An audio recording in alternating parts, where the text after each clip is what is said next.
এখন কিভাবে কিভাবে আমাদের বাংলাদেশ, ভারত, পাকিস্তানের মাঝহাবি আলেমেরা জেনে গেল যে সে রাত্রি হচ্ছে 14 বাদ দিয়ে শুধুমাত্র 14 শাবান দিবাগত রাত্রে আপনি সিয়াম পালন করবেন? এগুলো সবই বিদআত, এগুলো সবই পাপের কাজ।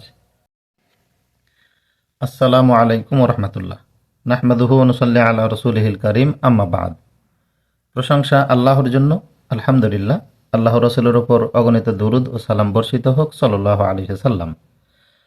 আজকে সংক্ষিপ্ত আলোচনায় আমি শাবান মাসে করণীয় এবং বর্জনীয় কিছু আলোচনা করার চেষ্টা করব ইনশাআল্লাহ। আল্লাহ তাআলা কোরআন মাজিদে বলেন, ইন্না আনজালনাহু ফি লাইলাতিন মুবারাকাহ ইন্না কুন্না মুনজিরিন। নিশ্চয়ই আমরা এই কোরআনকে নাজিল করেছি এক মুবারকময় রাত্রে। ইন্না কুন্না মুনজিরিন, নিশ্চয়ই আমরা হচ্ছে সতর্ককারী। তো মুবারকময় রাত্রি কি? সেটা হচ্ছে লাইলাতুল কদর। লাইলাতুল কদরে কোরআন নাজিল হয়েছে এবং লাইলাতুল কদরই হচ্ছে মুবারকময় রাত। ফিহা ইউফরাকু কুল্লু আমরিন হাকিম। আল্লাহ তাআলা বলছেন যে প্রত্যেক জিনিসের চূড়ান্ত সিদ্ধান্ত এই রাত্রেই অর্পণ করা হয়। যারা এই রাতকে শবে বরাতের রাত বলছেন তারা ভুল বুঝেছেন। বরকতময় রাত্রি বলতে হচ্ছে লাইলাতুল কদরের রাত। কাজী ইয়াজ রহিমাহুল্লাহ তিনিও বলেছেন যে এই বরকতময় রাত বলতে হচ্ছে লাইলাতুল কদরের রাত। শবে কদর বা শবে বরাত বা নিসফে শাবানের রাত্রি নয়। মানুষ যে যা কিছু সামনে এক বছরে জন্মগ্রহণ করবে, সামনে এক বছরে মৃত্যুবরণ করবে, সামনে এক বছরে রুজি যা দেওয়া হবে, সামনে এক বছরের আমল, এগুলো মানুষকে দেওয়া হয়। তো মানুষ মনে করে যে একটি রাত্রি ইবাদত করলেই আমি গোটা বছরের একটা ভালো ভাগ্য পেয়ে গেলাম। এটা ঠিক নয়। এ রাত্রে এটা হয় না। এক বছরে যারা জন্মগ্রহণ করবে, এক বছরে যারা মৃত্যুবরণ করবে, এক বছরের রুজি, এগুলো হচ্ছে লাইলাতুল কদরের রাত্রে এগুলো দেওয়া হয়। সব ভাগ্য নির্ধারণ আছে, কিন্তু এক বছরের এগুলোই ফেরেশতাদের কাছে হস্তান্তর করা হয়।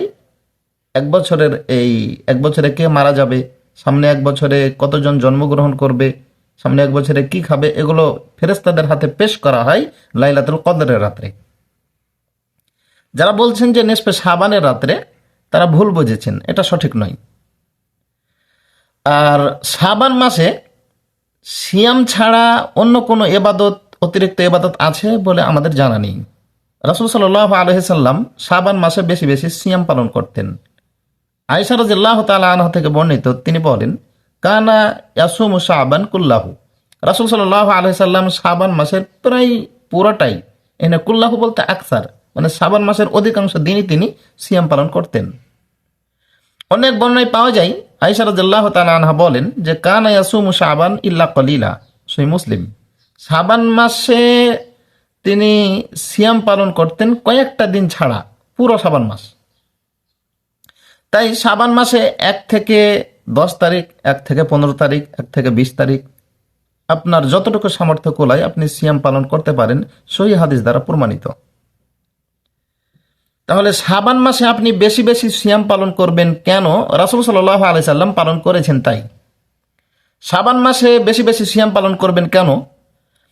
শাবান মাসে এমন একটি রাত আছে যে রাত্রে আল্লাহর কাছে আমল পেশ করা হয়, বাৎসরিক রিপোর্ট পেশ করা হয়। এই রাতটি ধরার জন্য আল্লাহ রাসূল শাবান মাসে বেশি বেশি সিয়াম পালন করতেন। রাসূল সাল্লাল্লাহু আলাইহি সাল্লামের জানা ছিল না যে সেটা হচ্ছে নিসফে শাবান বা 14 শাবানের দিবাগত রাত। তাই আল্লাহ রাসূল বেশি বেশি সিয়াম পালন করতেন। কিভাবে আমাদের বাংলাদেশ, ভারত, পাকিস্তানের আলেমরা জেনে গেল যে সে রাত্রি হচ্ছে 15 শাবানের রাত, মানে 14 শাবান দিবাগত রাত।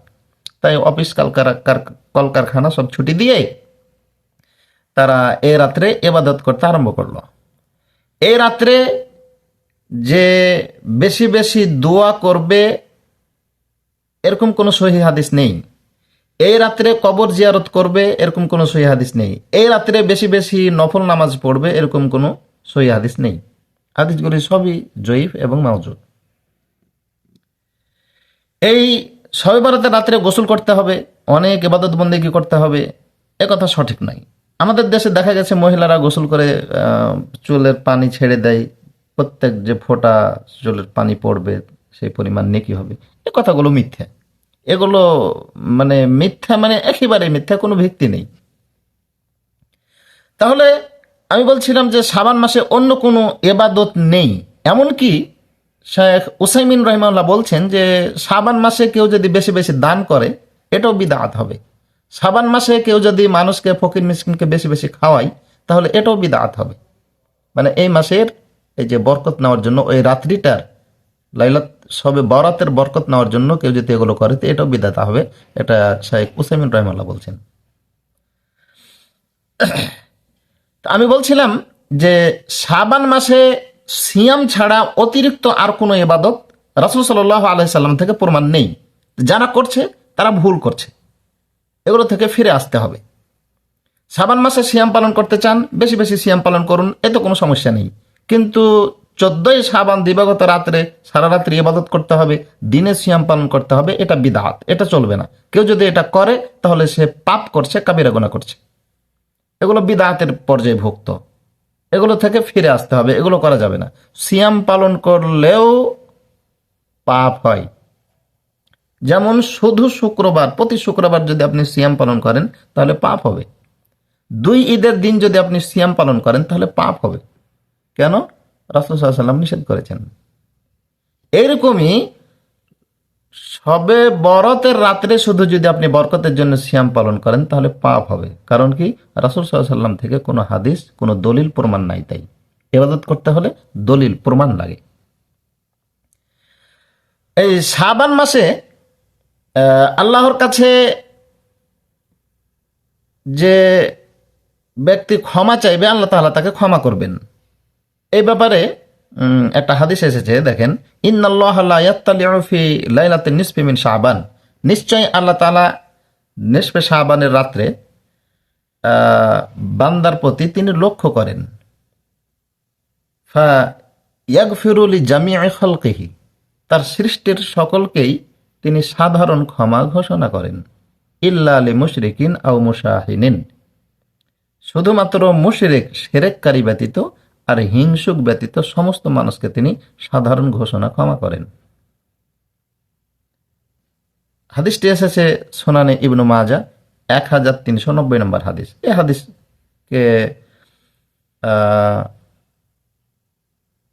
এই হাদিসকে আপনার হাসান লিগাইরিহি বলা হয়েছে। এই হাদিসের মধ্যে জুবাইর বিন সুলাইম আর যাহাক বিন আব্দুর রহমান নামক 2 জন মাজহুল রাবি আছে। কিন্তু এই হাদিসের শাওয়াহিদ আছে, মুতাবাআত আছে, সেই জন্য হাদিসটি হচ্ছে সহিহ লিগাইরিহি এর পর্যায়ভুক্ত। হাদিসটি মূলত জয়ীফ, কিন্তু যেহেতু এর শাওয়াহিদ আছে আর মুতাবাআত আছে, সেই জন্য হাদিসটি হচ্ছে হাসান লিগাইরিহির পর্যায়ভুক্ত। তার মানে আমল করা যায়। 4 ধরনের হাদিসের উপর আমল করা যায়। 1, সহিহ লিজাতিহি, সহিহ লিগাইরিহি, হাসান লিজাতিহি, হাসান লিগাইরিহি। এই 4 ধরনের হাদিসের উপর আমল করা যায়। তার মধ্যে এই হাদিসটি হচ্ছে শেষেরটা, হাসান লিজাতিহি। মানে হাদিসটি মূলত জয়ীফ, কিন্তু তার শাওয়াহিদ বা মুতাবাআত আসার কারণে তার মর্যাদা একটু উপরে উঠেছে, তখন সেটা হয়ে গেছে কি হাসান লিগাইরিহি। সেজন্য এই হাদিসের উপর আমল করা যাবে। এখানে আমল করা বলতে আপনি সারা বছর রাত্রে যেসব আমল করেন সেই আমলই করবেন। শাবান মাসে বেশি বেশি সিয়াম পালন করবেন, তাহলেই ইনশাল্লাহ আপনি এই সাধারণ ক্ষমার অন্তর্ভুক্ত হবেন বলে আশা করি আমরা, ইনশাল্লাহ। শাবান মাসে বাৎসরিক রিপোর্ট পেশ করা হয়। কেউ কেউ বলেন জি, এ ব্যাপারে সহিহ হাদিস এসেছে। আন উসামা বিন যায়েদ রাদিয়াল্লাহু তাআলা আনহু قال, উসামা বিন যায়েদ রাদিয়াল্লাহু তাআলা আনহু বলেন, কুলতু, আমি বললাম, ইয়া রাসূলুল্লাহ, হে আল্লাহর রাসূল, লাম আরাকা তাসুমু শাহরাম মিনাশ শুহুর মা তাসুমু মিন শাবান, দেখছি যে আপনি শাবান মাসে যত সিয়াম পালন করেন, শাবান মাসে যত ইবাদত করেন, অন্য মাসে এত ইবাদত করেন না। আল্লাহ রাসূল বলছেন যে যালিকা শাহরুন, এটা এমন একটা মাস, ইয়াগফিলুন নাসু আনহু, এই মাস থেকে মানুষ গাফেল থাকে, বাইনা রজব ও রমাদান, এই মাসটা হচ্ছে রজব এবং রমজান মাসের মধ্যের মাস।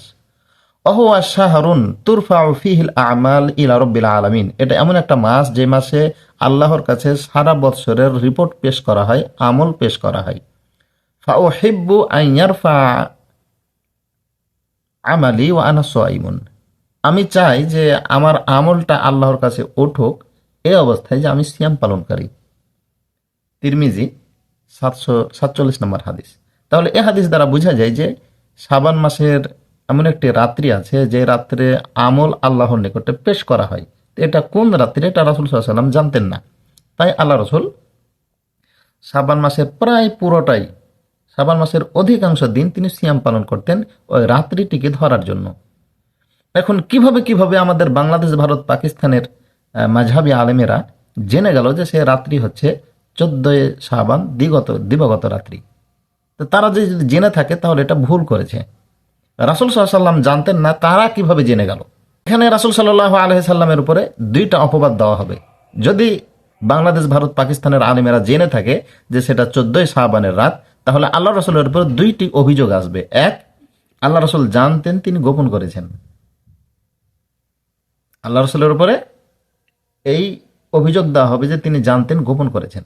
আল্লাহ রসুলের উপরে এই অভিযোগ দেওয়া হবে যে তিনি জানতেন, গোপন করেছেন। ঠিক আছে। তারপরে আরেকটা অভিযোগ দেওয়া হবে রাসূল সাল্লাল্লাহু আলাইহি সাল্লামের উপরে, যে রাসূল সাল্লাল্লাহু আলাইহি সাল্লাম আল্লাহ যে বাণী পাঠিয়েছেন এটা তিনি পরিপূর্ণ পৌঁছাননি। তো আল্লাহ রসুল নিজে জানতেন না, তাই আল্লাহ রসুল বলেননি। এখন বাংলাদেশ, ভারত, পাকিস্তানের মাযহাবী আলেমেরা যেটা জেনে গেল, এটা মিথ্যা কথা। তাই আমরা এই শাবান মাসে যেটা আমাদের আমল আসল, সেটা হচ্ছে বেশি বেশি সিয়াম পালন করব আমরা। 1 থেকে 10, 1 থেকে 15, 1 থেকে 20, যতদূর ইচ্ছা, যতদূর পারি আমরা সিয়াম পালন করব। কিন্তু কোনো বেদাহাতে আমরা পা দিব না। আল্লাহ তাআলা এই রাত্রে এই হালুয়া রুটি তৈরি করা, মানুষকে খিচুড়ি খাওয়া, পিকনিক করে মসজিদে সবাই মিলে ইবাদত করা, এগুলো সবই বিদআত, এগুলো সবই পাপের কাজ। এগুলো থেকে বিরত থাকতে হবে। আল্লাহ তাআলা এমনকি আমাদের দেশে যে অফিস কলকারখানা ছুটি দেওয়া হচ্ছে, এগুলো করা যাবে না। স্বাভাবিক দিনের মতোই চলতে হবে। আপনার ইবাদত স্বাভাবিক দিনের মতোই ইবাদত হবে। যদি স্বাভাবিক দিনে আপনি তাহাজ্জুদ পড়ে থাকেন, এ রাত্রেও তাহাজ্জুদ পড়বেন। প্রত্যেক মাসে আপনি 13, 14, 15 সিয়াম পালন করছেন, এ মাসেও করেন, কোনো সমস্যা নেই। বৃহস্পতিবার, শুক্রবার সিয়াম পালন বৃহস্পতিবার আর সোমবার সিয়াম পালন করছেন, প্রত্যেক বৃহস্পতিবার, সোমবার সিয়াম পালন করেন, এতেও কোনো সমস্যা নেই। 1 থেকে 25 শাবান পর্যন্ত আপনি সিয়াম পালন করেন, কোনো সমস্যা নেই। কিন্তু সব কিছু বাদ দিয়ে শুধুমাত্র 14 শাবান দিবাগত রাত্রে আপনি সিয়াম পালন করবেন, সারাদিন আবার রাত্রে ইবাদত করবেন, এটা হচ্ছে নাজায়েজ, এটা বিদআত। এ থেকে ফিরে আসতে হবে। আল্লাহ তাআলা আমাদেরকে সঠিক সমঝ দান করুন। আল্লাহুম্মা আমিন। আসসালামু আলাইকুম ওয়া রাহমাতুল্লাহ।